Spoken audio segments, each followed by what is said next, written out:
வணக்கம் dear students. Separate the major product அப்படின்னு கேட்டிருக்காங்க. 1-மெத்தில் சைக்ளோபென்டீன் அப்படின்னு எடுத்துக்கிட்டு அதில் HBr அண்ட் பென்சாயில் பெராக்சைடு.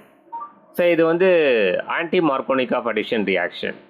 அப்போ Br மைனஸ் எங்கே வரும் சேரும் அப்படின்னா CH3க்கு அடுத்த பொசிஷன் இருக்கக்கூடிய கார்பனில் வந்து சேரும் Br மைனஸ்.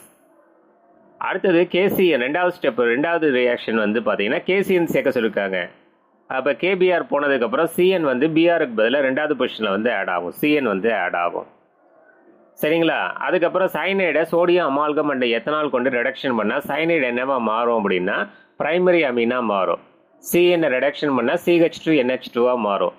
அப்போ மெத்திலுக்கு அடுத்த பொசிஷனில் ஒரு CH2NH2 இருக்குது. அப்போ இது மாதிரி எந்த ஆப்ஷனில் இருக்குது பாருங்கள், ஃபஸ்ட் ஆப்ஷனில் இருக்குது. கரெக்டுங்களா?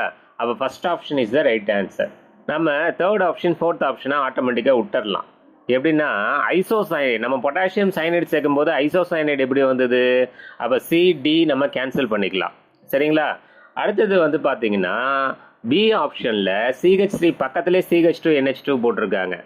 அதுவும் கிடையாது. ஏன்னா CN வந்து அங்கே வந்து ஆட் ஆக வாய்ப்பு இல்லை. ஏன்னா அந்த இடத்துல Br வந்து ஆட் ஆக வாய்ப்பு இல்லை.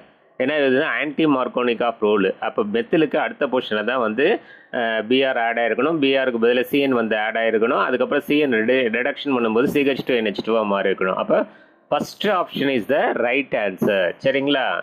ஓகேவா? ஸோ இது நீட் 2025 கெமிஸ்ட்ரியில் கேட்ட கொஸ்டின்.